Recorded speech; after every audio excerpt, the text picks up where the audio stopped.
One Piece Books presents The Rising of the Shield Hero, Volume 10, by Aneko Yusagi, performed by Shea Taylor. Prologue: The Spirit Tortoise's Barrier.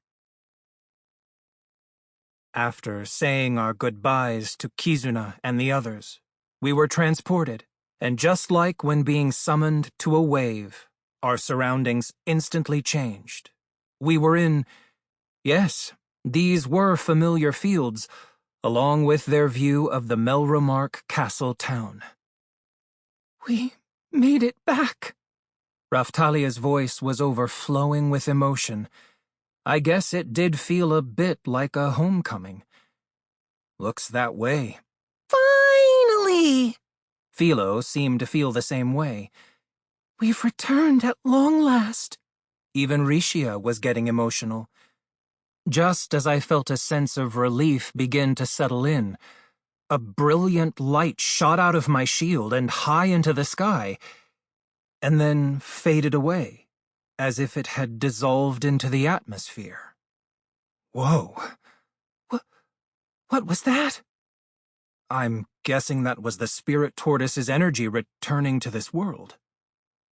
The whole Spirit Tortoise ordeal hadn't lasted that long. Even so, there was something deeply emotional about it all.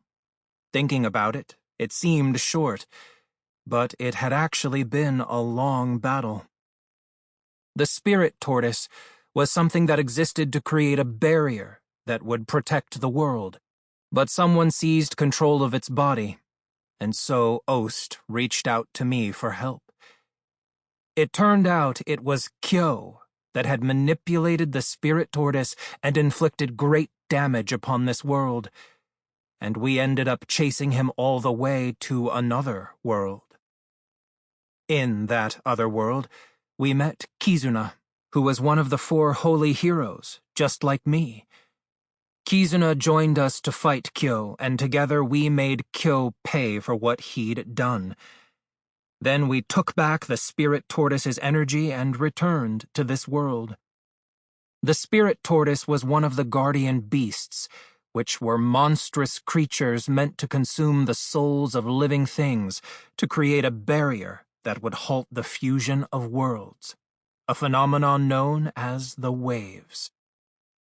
Apparently, once enough of this energy used to produce the barriers had been collected, it would be possible to make the waves stop. But even if less than the full amount of energy had been collected, it would still be possible to stall the waves for some time. Or so I had been told.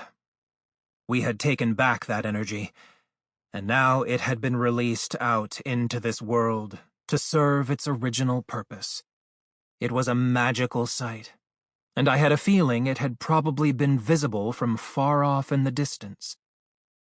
I had been staring at the Spirit Tortoise heart shield on my arm and lost in thought, when suddenly I realized something. The very last of the light had left the shield. I guess all of the energy that was stored inside had been released. Even the faint glow that had remained for a moment had now faded away. I noticed that the Energy Blast special effect was at 0% now. The other stats had fallen a bit too. It was as if the shield was saying it had served its purpose and its work was done.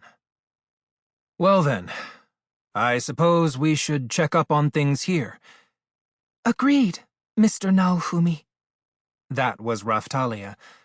Raphtalia was a demi-human girl and former slave that had been fighting by my side for so long that I recognized her voice instantly without having to turn around. Even though I considered myself something of a surrogate parent to her, it wasn't uncommon for me to be the one relying on her in certain situations these days.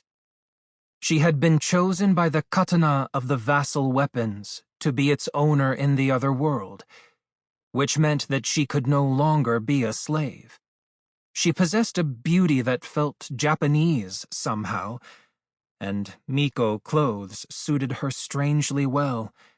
Maybe it was because of her tanuki-like Sample complete. Ready to continue?